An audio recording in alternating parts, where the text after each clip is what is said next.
Hello guys. तो क्या हाल चाल है आपके। तो मैं शुरू करने वाला हूँ एक नया चैप्टर आपके साथ। और अपने रिवीजन सीरीज को मैं आगे बढ़ाने वाला हूँ, जो आईएससी बोर्ड का क्लास 11 कॉमर्स के रिवीजन को मैं आगे बढ़ाने वाला हूँ। आप सबने तो कोऑपरेटिव ऑर्गेनाइजेशंस बिल्कुल देख ही लिए होंगे, पार्ट 1 एंड पार्ट 2। मैं ऐसा उम्मीद करता हूँ। नहीं देखे हैं तो ऑब्वियसली डिस्क्रिप्शन में आपको दोनों ये पार्ट का लिंक मिल जाएगा। जरूर से जरूर देखिएगा। और बिल्कुल आप ये इंश्योर कीजिए कि हाँ, मैं आपको पढ़ा दे रहा हूँ, यहाँ पे मैं आपको रिवाइज करा दे रहा हूँ फास्ट वे में, फास्टर वे में। उसके बाद अपने घर में भी आप बिल्कुल अपने ये कन्वीनियंट के हिसाब से रिवाइज कर रहे हैं, ठीक है। तो अब हम लोग स्टार्ट करते हैं स्टॉक एक्सचेंज। स्टॉक एक्सचेंज एक नया चैप्टर है। हम लोग बिल्कुल अच्छे से स्टार्ट करेंगे, जिससे आपको कोई ये परेशानी नहीं होगी। हाँ, मैं थोड़ा सा फास्ट रहूंगा, आपको वो फोकस दे के थोड़ा सा सुनना पड़ेगा, ठीक है। चलिए, यहाँ स्टॉक एक्सचेंज का चैप्टर हम लोग स्टार्ट करते हैं, ठीक है। चलिए, आज हम लोग स्टार्ट करेंगे चैप्टर नंबर 14, कॉमर्स का बुक का, स्टॉक एक्सचेंज। ओके।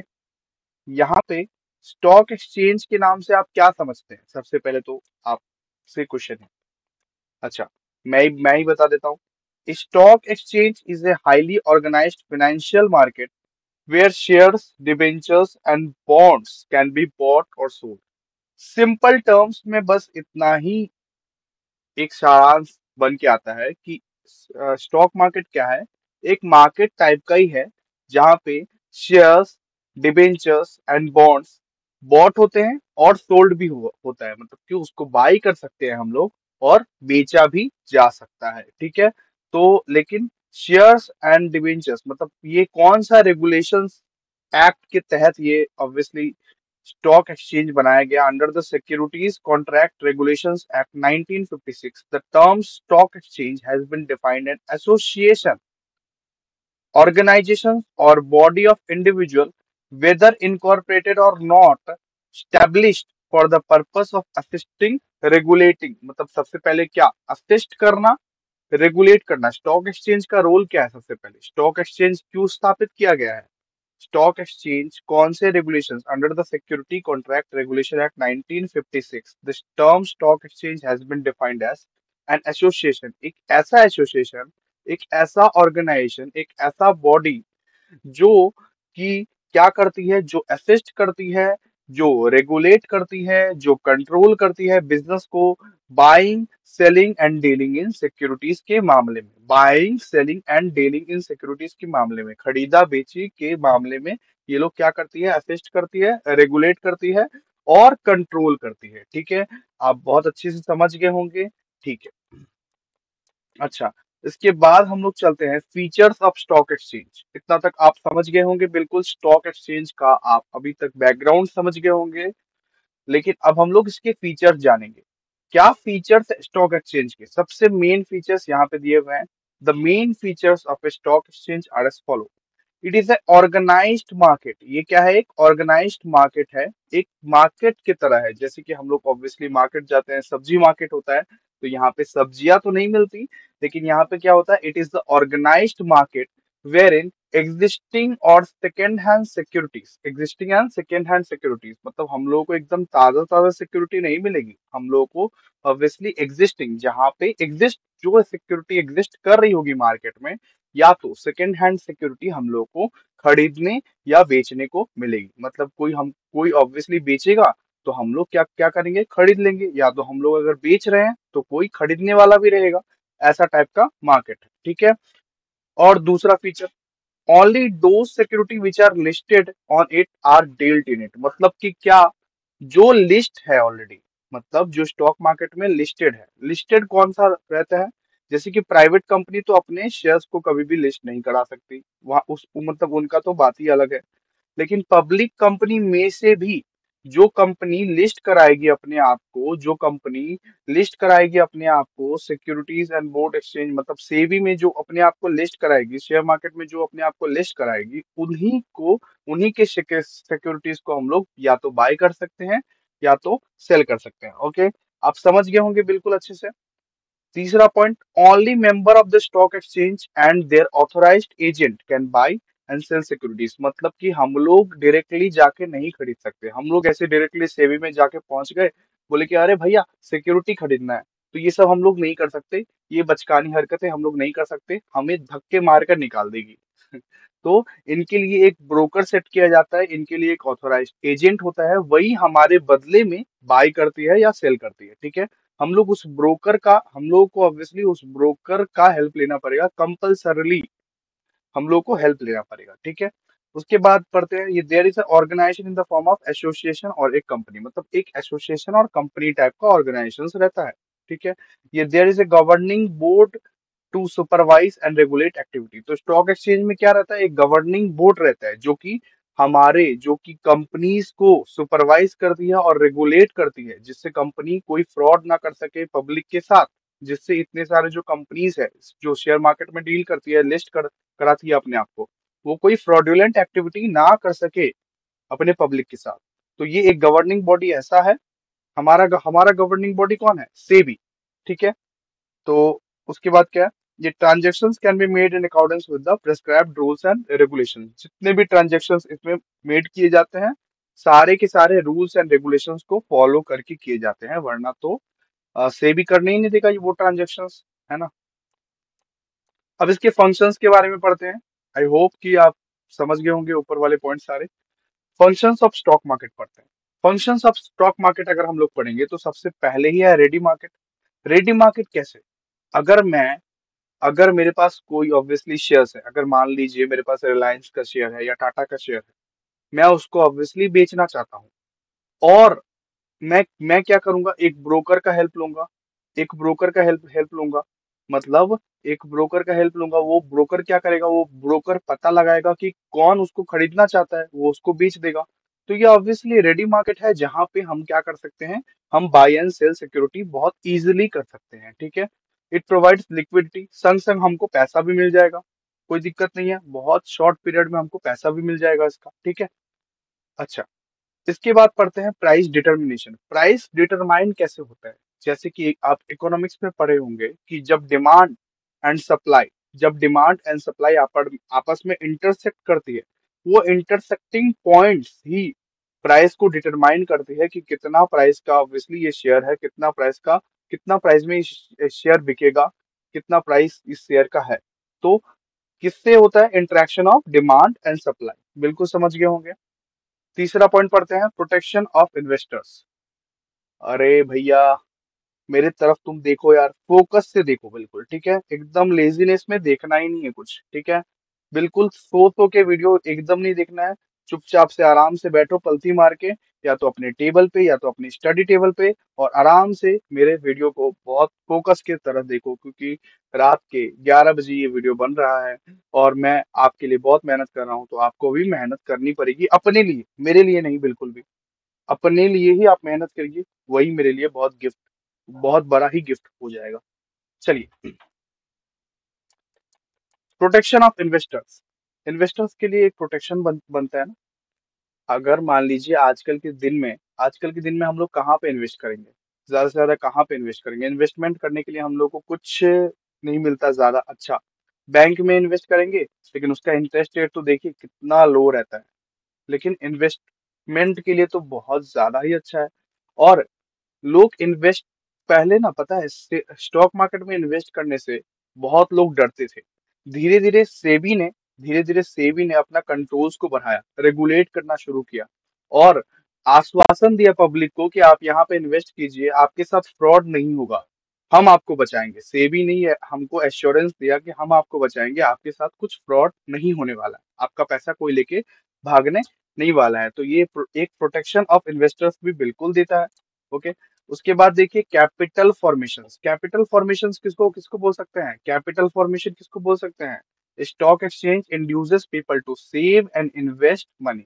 तो जितना हम सेव करेंगे, इन्वेस्ट करेंगे, उतना ही कैपिटल फॉर्म होगा हमारा, उतना ही हमारा अर्निंग्स क्या होगा, एक इंक्रीज होगा, एंड कैपिटल अप्रिशिएट होगा हमारा। अप्रिशिएट मतलब समझते हैं ना, बढ़ेगा। तो हमारा सेविंग्स एंड इन्वेस्टमेंट को इजी वे में बहुत रफ्तार से बढ़ाने का एक रामबान तरीका यही है कि स्टॉक मार्केट में आप इन्वेस्ट कीजिए। लेकिन हाँ, बिल्कुल जान समझ के इन्वेस्ट करना पड़ता है। हम लोग उल्टे-पुल्टे स्टॉक में अगर इन्वेस्ट कर देंगे तो बिल्कुल खराब है। ठीक है? चलिए, वो तो बात की बात। पहले थियोरेटिकल नॉलेज ले लेते हैं, उसके बाद प्रैक्टिकल कभी ना कभी तो करेंगे ही सब मिलके, कॉमर्स स्टूडेंट है हम लोग। चलिए, उसके बाद पढ़ते हैं channel for investment. Channel for investment क्या? ए, ऑब्वियसली इन्वेस्टमेंट करने के लिए हम लोग को क्या मिलता है? बैंक मिलता है आजकल। नया नया कुछ तो ऑब्वियसली मिलता नहीं है। जहां भी इन्वेस्टमेंट करने को मिलता है तो अच्छे प्लान्स नहीं रहते, जहां पे ग्रोथ होने की कोई संभावना नहीं है। तो एक स्टॉक मार्केट ही है जहां पे हम अच्छे से अच्छे अपने इन्वेस्टमेंट को ग्रोथ कर सकते हैं। तो ये भी एक चैनल है। ठीक है?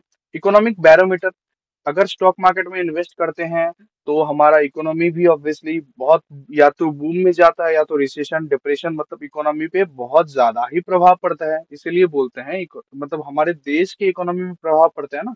इट रिफ्लेक्ट्स ये changes taking place in the countries economy. जैसे कि प्राइस बढ़ गई तो ऑब्वियसली मतलब ये बूम हो गया, कभी कभी रिसेशन पीरियड आया, कभी डिप्रेशन पीरियड आया। सारा का सारा टर्म्स तो हम लोग स्टॉक मार्केट से ही एनालाइज करके सीखते हैं ना। चलिए, ये पॉइंट्स भी आपको बहुत अच्छे से ही क्लियर हो गया।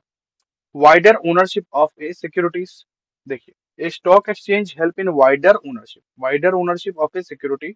When a security is listed on different stock exchange, it is bought and sold by the person residing in different part of the country। मतलब फैला हुआ है ना, ऑब्वियसली फैला ओनरशिप है ना। जैसे कि पूरा का पूरा कंट्री में एकदम कोने से कोने तक, मतलब नेपाल से कन्याकुमारी तक, ऑब्वियसली नहीं, नेपाल से कन्याकुमारी तक नहीं, कश्मीर से कन्याकुमारी तक। सर आप सही टर्म्स यूज कीजिए। हाँ बिल्कुल, मैं सही टर्म्स यूज कर रहा हूँ, कोई दिक्कत नहीं है। सॉरी। चलिए, कश्मीर से कन्याकुमारी तक एकदम कोई भी इन्वेस्ट कर सकता है। इन्वेस्ट करना क्या आजकल के जमाने में क्या बहुत टफ है क्या? एक डीमेट अकाउंट खोलो, एक ट्रेडिंग अकाउंट खोलो, जस्ट इन्वेस्ट करना चालू करो। लेकिन बुद्धि होना चाहिए माथे में, माथे में बुद्धि होना चाहिए, माथे में गोबर नहीं होना चाहिए। जस्ट किसी के बात सुन के हम लोग इन्वेस्ट करना शुरू कर दिया तब तो बस हो गया, गया। चलिए, अब नेक्स्ट पॉइंट पढ़ते हैं। Facilitate distribution of new securities, A stock exchange also help in marketing new securities and debentures. it these are listed on if these are listed on stock exchange, investors are mere willing to buy them।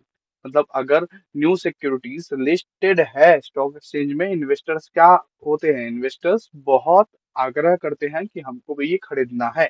ठीक है? चलिए, उसके बाद regulations of companies management. Stock exchange frame their rules and regulation, मतलब जितने भी loss rules regulations है, कौन फ्रेम करता है? स्टॉक एक्सचेंजेस फ्रेम करता है। Any company which wants to get its security listed has to submit these rules and regulations. तो बहुत सारे रूल्स एंड रेगुलेशंस को फॉलो करना पड़ता है। जो भी कंपनी लिस्ट करवाना चाहती है तो बहुत सारे रूल्स एंड रेगुलेशंस के तहत उनको ऑब्वियसली बहुत सारे डॉक्यूमेंट्स एंड बहुत सारे प्रोसीड्यूर से गुजरना पड़ता है। इसी के लिए द स्टॉक मार्केट एक्सरसाइज है healthy influence on the working. इसीलिए तो फ्रॉड होने की संभावना बहुत ज्यादा कम है, या तो है ही नहीं आजकल के जमाने में। सेबी हमको है ना बचाने के लिए, है ना। चलिए, clearing house of information, a stock exchange is a medium of useful business information। Many stock exchange publish uh, which provides data on the corporate sectors। चल, तो ये एक क्लियरिंग हाउस ऑफ इंफॉर्मेशन है। तो बिल्कुल आगे बढ़ते हैं अभी। तो अब पढ़ते हैं services to the stock exchange, मतलब क्या क्या सर्विस देते हैं स्टॉक एक्सचेंज। चलिए, stock exchange renders valuable services to the corporate sector. सबसे पहले तो कॉर्पोरेट सेक्टर के बारे में पढ़ेंगे। कंपनीज को क्या क्या सर्विसेज देते हैं। एक स्टॉक एक्सचेंज के वजह से कंपनीज क्या क्या सर्विस पाती है। ठीक है? तो सबसे पहले तो पढ़ेंगे वाइडर मार्केट। वाइडर मार्केट एक पहला टर्म है, मतलब एक कंपनी को, ऑब्वियसली एक कंपनी अगर अपने आप को लिस्ट करवाना चाहता है स्टॉक एक्सचेंज में तो ये मार्केट बहुत बड़ा मार्केट है। इंडियन मार्केट बहुत बड़ा मार्केट है। वहां पे ऑब्वियसली बहुत फंडिंग्स मिलेंगे उनको। अपने सिक्योरिटी को अगर वो लिस्ट करा रहे हैं तो securities purchase and sold on stock exchange cover a wide market, बहुत ज्यादा वाइड मार्केट। एक प्रेस्टीज का भी बात रहता है ना, कि अगर जो भी कंपनी स्टॉक मार्केट में लिस्टेड रहते हैं तो उनको बहुत बड़ी कंपनी के तहत से हम लोग देखते हैं, जैसे कि रिलायंस हो गया, टाटा हो गया। तो जो भी कंपनी शेयर मार्केट में अपने आप को लिस्ट करा के रखी है तो वो सब कंपनी हमारे लिए बहुत ज्यादा प्रेस्टिजेबल कंपनी है ना। और high share prices, high share prices क्यों बोला जाता है? आज आज रिलायंस का आप शेयर प्राइसेस, मतलब गूगल में आप सर्च करके देखिए, रिलायंस का शेयर प्राइस सर्च करके देखिए, 2600 के आसपास आएगा। तो हाई शेयर प्राइसेस तो रहेगा ही, बिकॉज डिमांड में रहता है। बड़े बड़े कंपनीज के शेयर्स डिमांड में बहुत ज्यादा रहते हैं, इसके वजह से हाई शेयर प्राइसेस रहते हैं। ठीक है, तो ये एक सर्विसेज है ना, ये कॉर्पोरेट सेक्टर के लिए तो बहुत ज्यादा अच्छा है। प्राइस स्टेबिलिटी, प्राइस उतना भी ज्यादा फ्लक्चुएट नहीं करता, प्राइस बहुत हद तक स्टेबल रहता है। मिनिमाइज मतलब मिनिमम फ्लक्चुएशन करता है, ज्यादा फ्लक्चुएट नहीं करता। ठीक है, चलिए आगे। सर्विसेज टू द इन्वेस्टर्स, मतलब इन्वेस्टर्स को क्या क्या सर्विसेज मिलती है, अब इन्वेस्टर्स के पॉइंट ऑफ व्यू से हम लोग सोचेंगे। सबसे पहले तो liquidity of investment. Liquidity of investment किसको बोलते हैं? A stock exchange provides a ready market where securities can be converted into cash. Securities ready market है, बिल्कुल ऑब्वियसली। कभी भी इन्वेस्टर्स को लगा कि हमको ये सिक्योरिटी बेचना है तो बिल्कुल बेच बेच दो भाई, और बिल्कुल पैसा ले जाओ, कोई दिक्कत नहीं है। बहुत जल्द से जल्द पैसा में, जल्द से जल्द कैश में कन्वर्ट भी हो जाता है, कोई दिक्कत तो ऐसा है नहीं। तो लिक्विडिटी तो बिल्कुल ही है। सेफ्टी भी है, क्योंकि सेबी बहुत अच्छे से रेगुलेट करती है, बहुत अच्छे से कंट्रोल करती है, तो सेफ्टी का तो पूरा ही ध्यान रखा गया है। ठीक है, उसके बाद लोन फैसिलिटी, लोन फैसिलिटी तो प्रोवाइड करते ही हैं। The security dealt on stock exchange are negotiable, they can be used as the collateral security for raising loan. Collateral security बना के हम लोग क्या कर सकते हैं? लोन को रेस कर सकते हैं।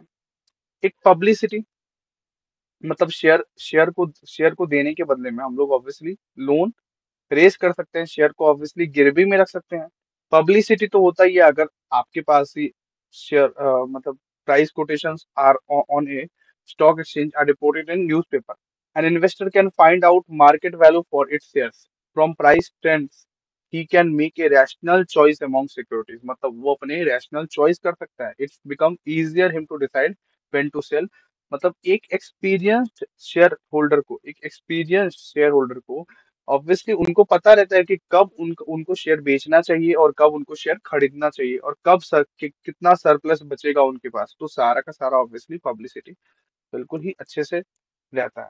इन्वेस्टमेंट गाइड किसको बोलते हैं? Investors can decide about purchase and sale of security on the basis of stock exchange quotations. मतलब कोटेशंस कौन कौन से भाव में चल रहे हैं, क्या भाव में चल रहे हैं, कैसा परफॉर्म कर रहा है, कैसा परफॉर्म कर रहा है सेंसेक्स निफ्टी। हाँ, घबराइए मत प्लीज, सेंसेक्स निफ्टी के बारे में हम लोग बहुत अच्छे से चर्चा करेंगे, कोई दिक्कत नहीं है। अभी आप समझिए कि कैसा परफॉर्म कर रहा है, इससे हम लोग इन्वेस्टमेंट को, मतलब इन्वेस्टर्स को एक गाइड मिल जाता है इस चीज के बारे में कि सिक्योरिटी में कब हमें इन्वेस्ट करना चाहिए और कब हमें बेचना चाहिए। ठीक है, बेटर बार्गेन्स, बार्गेन्स भी अच्छा होता है ना। On stock exchange investors buy and sell security through professionals, तो प्रोफेशनल्स के हेल्प से ही हम लोग बाई और सेल कर सकते हैं। With the help and advice of this professionals even a lay investors can more profitable investors. तो अपने प्रोफेशनल्स जिससे हम एडवाइस ले रहे हैं कि कब हमको बेचना चाहिए, कब हमको खरीदना चाहिए और कब हमको शेयर मार्केट में पैसा लगाना चाहिए, इन सब चीजों के बारे में हम ज्यादा प्रॉफिटेबल हम लोग बन सकते हैं। अगर हम लोग ज्यादा अच्छे से प्रोफेशनल से एडवाइस ले रहे हैं तो ऑब्वियसली जितना प्रॉफिटेबल हम पहले होते, उससे भी ज्यादा प्रॉफिटेबल हम हो सकते हैं। ठीक है, लेस रिस्क है, क्योंकि a stock exchange does not list any security unless it is satisfy about its worth. मतलब कि स्टॉक एक्सचेंज खुद ही ये इंश्योर करता है कि जितने भी कंपनी उनके अंडर में आ रही है, वो कंपनी बहुत हद तक सारे के सारे लीगल फॉर्मेलिटीज को पूरा करना पड़ता है। बहुत हद तक उनको ऑब्वियसली अग्नि परीक्षा से मतलब गुजरना पड़ता है, एक्चुअली अग्नि परीक्षा से गुजरना पड़ता है अपने आप को साबित करने के लिए। ठीक है, तो लेस रिस्क है, इसीलिए इसीलिए भी लेस रिस्क है। चलिए, services to the community, community को क्या क्या सर्विसेज देती है ऑब्वियसली स्टॉक एक्सचेंज, इसके बारे में भी हम लोग पढ़ेंगे। सबसे पहले तो financing. Stock exchange promotes the habit of saving and investment among people. They help to mobilize public saving, which may otherwise remain idle. ठीक है, मोबालाइज करता है किसका? पब्लिक सेविंग का। ठीक है, सेविंग एंड इन्वेस्टमेंट के हैबिट को ये लोग ऑब्वियसली प्रमोट करते हैं। कम्युनिटी सोसाइटी को क्या बेनिफिट्स प्रोवाइड करती है? सोसाइटी को तो यही बेनिफिट प्रोवाइड करती है ना, कि सोसाइटी अब क्या करती है, सोसाइटी अब अपना सेविंग एंड इन्वेस्टमेंट बहुत अच्छे से कर पाएगी, मोबिलाइज कर पाएगी अपना पब्लिक सेविंग्स, और एक वक्त में ऑब्वियसली उस पब्लिक सेविंग को एक बड़ा बना पाएगी। ठीक है, चलो। Channel for profitable investment. Channel for profitable investment on a stock exchange. Securities are under constant and close evaluations by a professional operators. जितने भी स्टॉक एक्सचेंज रहते हैं, सारे के सारे स्टॉक एक्सचेंज को इवेलुएट कौन करते हैं? Professional operators. अगर मैं किसी से एडवाइस मांग रहा हूँ या मैं किसी किसी की एडवाइजरी के अंदर हूँ, तो ऑब्वियसली वही लोग देख रहे हैं ना हमारा, कि क्या चल रहा है क्या नहीं चल रहा है मार्केट में। तो वो इन्वेस्टमेंट तो ऑब्वियसली प्रॉफिटेबल बन ही सकता है, इसका कोई आशंका है ही नहीं, क्योंकि हम लोग उनके हाथ में है। ठीक है। Public finance. पब्लिक फाइनेंस क्या हो गया? In a developing country like India the government requires a large amount of money for various schemes. कभी कभी हमको गवर्नमेंट भी बॉन्ड्स बेचती है, सिक्योरिटीज बेचती है, कि गवर्नमेंट को भी इजिली पैसा मिल जाए हमसे। गवर्नमेंट भी कभी कभी, गवर्नमेंट को भी तो ये गवर्नमेंट को भी तो नीड पड़ती है ना पैसा की। ठीक है। तो हम लोग प्रोवाइड करें गवर्नमेंट्स को, इसलिए गवर्नमेंट भी बॉन्ड्स इशू करती है, सिक्योरिटीज इशू करती है, और उससे बहुत फंड्स रेज करती है। ठीक है, इसीलिए पब्लिक फाइनेंस तो है ही है। चलो, अब economic mirror. Stock exchange faithfully reflect the economic, social, and political conditions in our country. This is because every major change in such a country has an effect on the share price. Her changes share price को effect करती है, इसीलिए ये economic mirror है। मतलब ये एक आईना है, कि अपने आप को देखो, अपने आप को झांको, क्या चल रहा है तुम्हारे दिमाग में। तो स्टॉक एक्सचेंज एक आईना है, स्टॉक एक्सचेंज एक इकोनॉमी का आईना है, कि अगर कुछ चीज गलत चल रही है कंट्री में, तो वो पूरा का पूरा स्टॉक एक्सचेंज पर इफेक्ट पड़ेगा। ठीक है। और कुछ चीज सही चल रही है कंट्री में, तो वो भी पूरा का पूरा स्टॉक एक्सचेंज पर इफेक्ट पड़ेगा। ठीक है, चलिए अब देखते हैं major stock exchanges of India. Major stock exchanges of India, तो इसके बारे में पढ़ने से पहले आप पहले ये पढ़िए कि बॉम्बे स्टॉक एक्सचेंज, सबसे पहले देखिए बॉम्बे स्टॉक एक्सचेंज, बीएससी जिसको बोलते हैं बीएससी, और जो कहाँ पे है, ये दलाल स्ट्रीट मुंबई। हर्षद मेहता वाला स्कैम देखे है ना, वहां पे देखते थे ना, ये वहां पे वो मेजरली कहाँ पे ट्रेड करता था? बीएससी में ट्रेड करता था, दलाल स्ट्रीट में ट्रेड करता था। ठीक है। ईयर ऑफ स्टैब्लिशमेंट 1875 को बना था। ठीक है। और उसके बाद नेशनल स्टॉक एक्सचेंज कब बना था? 1992 को। ठीक है, ये एक पब्लिक लिमिटेड कंपनी है। ओके, जो कि है महिंद्रा टावर्स। ये सब नहीं आएगा, लेकिन फिर भी मैं आपको पढ़ा दे रहा हूँ, जिससे आप ये ना बोले कि सर कुछ छोड़ दिए।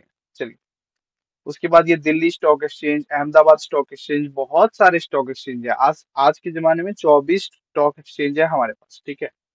ये कोलकाता स्टॉक एक्सचेंज भी है, बहुत सारे स्टॉक एक्सचेंज है। स्टॉक एक्सचेंज तो बहुत सारे हैं, कोई दिक्कत नहीं है, लेकिन मेजर मेजर स्टॉक एक्सचेंज यही है: national stock exchange, Bombay stock exchange, Delhi stock exchange. ठीक है। चलिए, यहाँ पे अभी कितने स्टॉक एक्सचेंज है ये भी पढ़ लो। At present there are 24 recognised stock exchange at Mumbai, Kolkata, Chennai, Delhi, Ahmedabad, Hyderabad, Bangalore, Indore, Kochi, Kanpur, Pune, Ludhiana, Guwahati, Mangalore, Patna, Jaipur, Bhubaneswar, Coimbatore और राजकोट, और ये वडोदरा। ठीक है। तो ये 24 स्टॉक एक्सचेंज है। ठीक है, चलिए अब आगे बढ़ते हैं। बहुत हो गया इसका रिवीजन बहुत अच्छे से। चलिए, अब टाइप्स ऑफ ऑपरेटर के बारे में जान लेते हैं। टाइप्स ऑफ ऑपरेटर क्या होता है? सबसे पहले ब्रोकर का बात बोलते हैं। ब्रोकर क्या होता है? मेनली ब्रोकर वो होता है जो हमारे बदले में शेयर परचेज करता है और हमारे बदले में शेयर खरीदता भी है। हम लोग डायरेक्टली नहीं जा सकते, पहले भी आपको बताया हुआ, हम लोग डायरेक्टली सेबी के पास नहीं जा सकते कि हमको शेयर इशू कर दो या हमको हमको शेयर दे दो। हम लोग डायरेक्टली परचेज नहीं कर सकते, हमको ब्रोकर का हेल्प लेना ही पड़ता है। ब्रोकर वो है जो ऑब्वियसली हमारा हमारे बदले में परचेज करता है या तो सेल करता है। ठीक है, चलिए, और वो बायर एंड सेलर के बीच बीच में एक लिंक प्रोवाइड करता है। चलिए, एक जॉबर आप पढ़ते हैं। जॉबर क्या होता है? A jobber is a member of the stock exchange but he buys and sell securities on his own behalf. मतलब कि वो खुद के लिए खरीदता है, जॉबर क्या करता है, वो खुद के लिए खरीदता है। He is a dealer in securities, वो भी एक डीलर होता है securities. He usually specialises in one type of securities, मतलब जैसे कि बहुत, मतलब एक ही सेक्टर में वो ऑब्वियसली स्पेशलाइज किया होगा, स्पेशलिस्ट होगा, एक ही सेक्टर का स्पेशलिस्ट होगा। और वही वही सेक्टर पे वो क्या करेगा, पैसा लगाएगा, और बहुत अच्छे से पैसा लगाएगा, और खुद कमाएगा, खुद खाएगा। दूसरों के लिए वो नहीं है, जॉबर अपने लिए है। और वो किसी एक ही सेक्टर पर, जैसे कि मेडिसिन वाले सेक्टर पे, तो अपने अपने, जैसे कि सीमेंट वाले सेक्टर पे, तो अपने सेक्टर पे वो पैसा लगाएगा और खाएगा। तो बिल्कुल। अच्छा, चलिए। अब हम लोग पढ़ते हैं बुल। बुल तो आप लोग सुने ही होंगे। स्कैम 1992 किसने किसने नहीं देखा? तुमने नहीं देखा, तुमने नहीं देखा, तुमने नहीं देखा, तुमने नहीं देखा। बिल्कुल गलत किया है। कॉमर्स स्टूडेंट हो यार, स्कैम 1992 तो पक्का से देखना, झगड़े करके देखना, तब जाके ये स्टॉक एक्सचेंज चैप्टर बहुत अच्छे से क्लैरिटी आएगी। लेकिन मेरे पढ़ाने से भी तो ऑब्वियसली क्लैरिटी आ ही रही है ना? है ना? है ना? अब अब अब ये मत बोलना कि सर अपने आप का तारीफ कर रहे हैं। चलो पढ़ते हैं, बहुत मजाक हो गया। चलो, बुल बुल क्या होता है? बुल वो होता है जो हमेशा ये एक्सपेक्ट करता है कि प्राइस हमेशा राइज होने वाला है, प्राइस हमेशा ऊपर की ओर जाने वाला है, एकदम बुलिश मार्केट होने वाला है।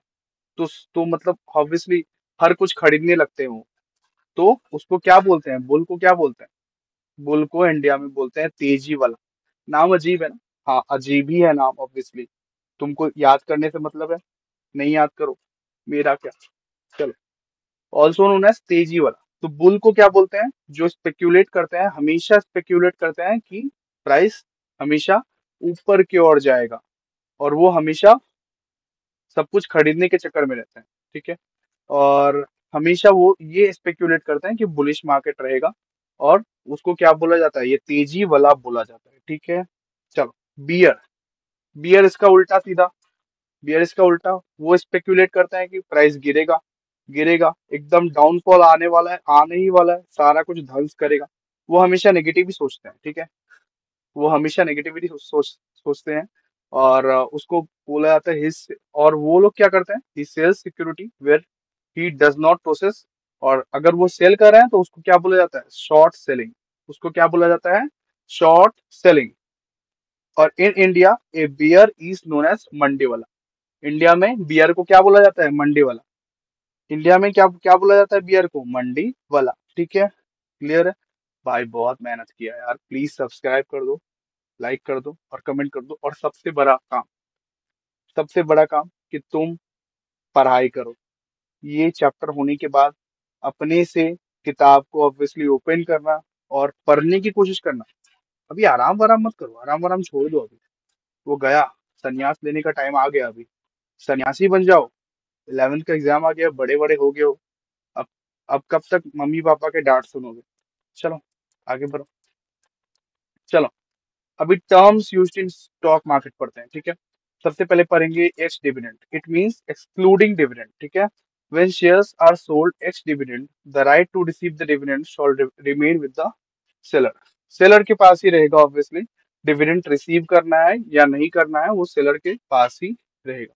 मैं अगर सेल कर दिया हूँ डिविडेंड, तो मैं अगर सेल कर दिया हूँ, तो मेरे पास ही एक राइट रहेगा कि मेरे को डिविडेंड लेना है या नहीं लेना है। ठीक है।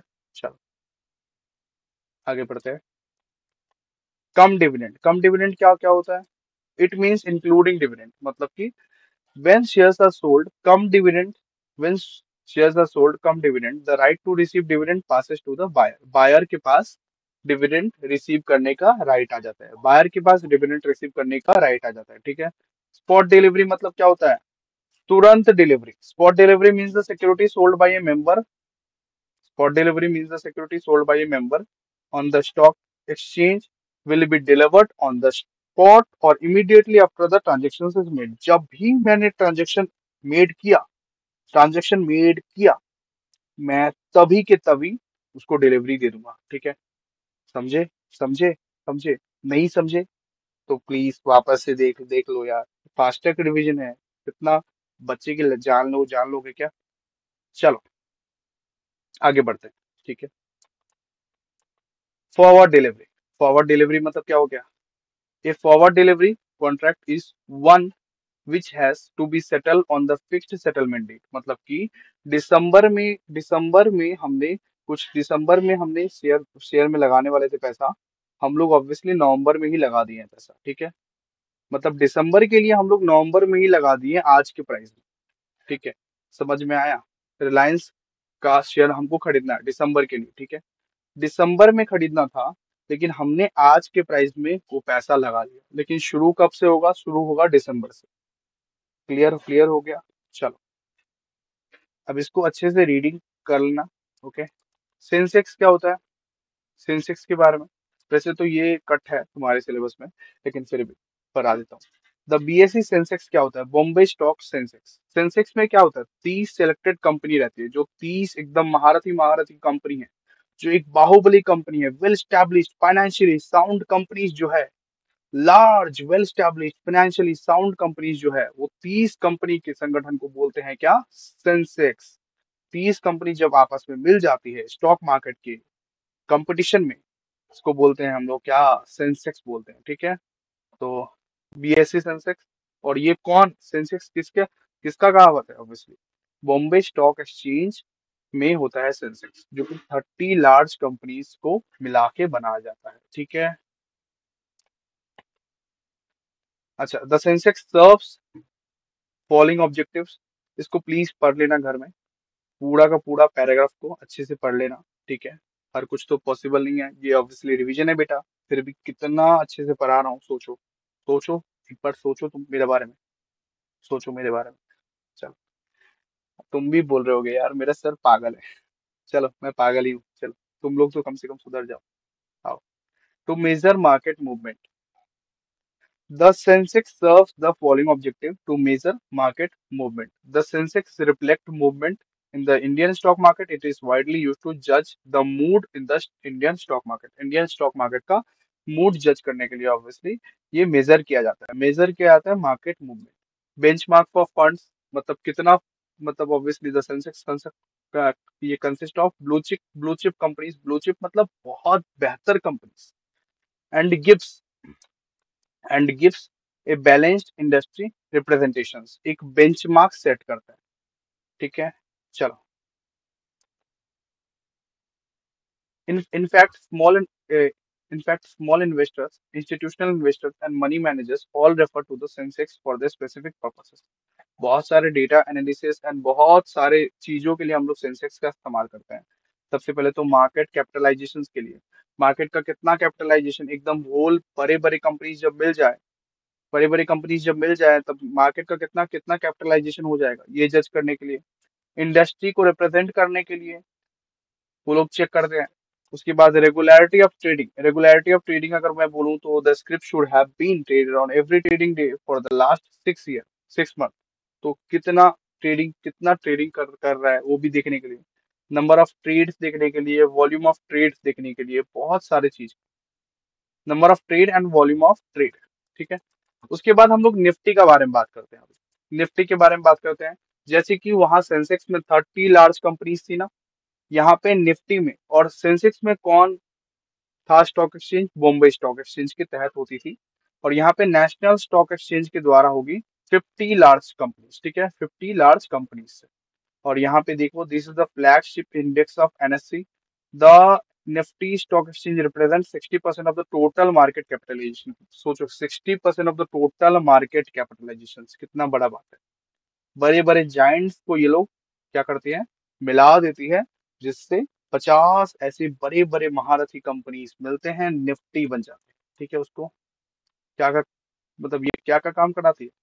It help investors and common man to जज the mood of the stock market. यही इन्वेस्टर्स और कॉमन मैन को हेल्प करता है कि स्टॉक मार्केट क्या चल रहा है, आज आज का कहानी क्या चल रहा है।